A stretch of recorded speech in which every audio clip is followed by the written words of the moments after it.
Goeiedag julle. Nou kom ons begin net eerlik, sonder enige groot woorde of perfekte oomblikke. Vandag is jy dalk oorweldig met gedagtes, of dalk voel jy niks besonders nie, en dis oukei. Die tema waarmee ons vandag sit is oorgawe bo beheer. En die fokus is die pad wat Jesus geloop het. 'n Pad wat nie oor beheer gegaan het nie, maar oor oorgawe. 'n Pad wat uiteindelik lei na die kruis en na Goeie Vrydag. Ek lees vir jou Markus 8 vers 34. En toe hy die skare saam met sy disippels na hom geroep het, sê hy vir hulle: as iemand agter my aan wil kom, moet hy homself verloon, sy kruis opneem en my volg. Nou, ek weet nie van julle nie, maar hierdie vers klink amper hard vir my. Verloon jouself, neem jou kruis op. Maar Jesus praat nie hier met mense wat alles onder beheer het nie. Hy praat met mense wat moeg is, wat bang is, en wat nie weet hoe hulle vorentoe gaan nie. Homself verloon beteken nie jy moet jouself wegdruk of minder maak nie.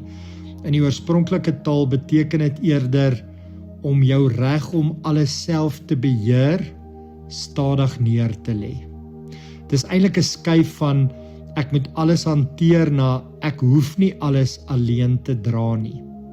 En as ons na die kruis kyk, dit was die plek waar Jesus self alle beheer laat gaan het. Nie omdat hy swak was nie, maar omdat hy die Vader vertrou het. Nou, hier is die verrassende ding. Die pad van oorgawe lyk soos verlies van beheer, maar dit word eintlik die plek waar God die naaste aan jou kom. So ek wil jou in 'n begeleide gebed saam met my vat. Ek wil jou vra om eenvoudig net te sit of te staan of te lê, waar jy ook al nou is.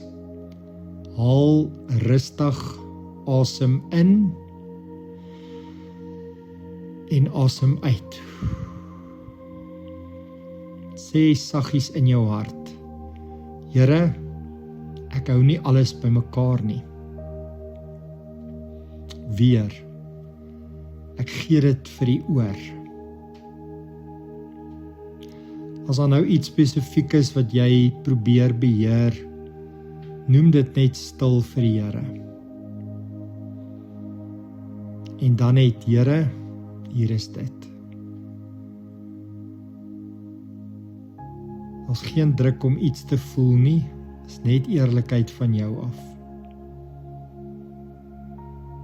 Jy weet ook as mense wat dan so voel, dat hulle kan nie meer goed beheer nie, maar hulle probeer. Kom ons bid vir hulle. Here, ons bring nou mense voor U wat regtig swaar dra.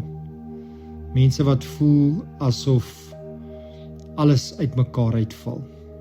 Ons dink aan mense wat saam met ons werk, mense wat absoluut oorwerk is, die een wat probeer sterk bly vir almal, die een wat nie meer weet hoe om te vertrou nie. Here, wys hulle dat oorgawe nie opgee is nie, maar om terug te val in U veilige, sterk arms en U hande, Here. Here Jesus, U het die pad van die kruis gekies, nie uit dwang uit nie, maar uit vertroue. Help my om nie vas te klou aan beheer nie, maar om stadig te leer oorgee, stap vir stap. Ek vertrou nie in my vermoë om alles reg te kry nie, maar in U teenwoordigheid wat my dra. Here, dankie dat U naby is. Hou my vas, selfs hier waar ek nou sit. In Jesus se naam, amen.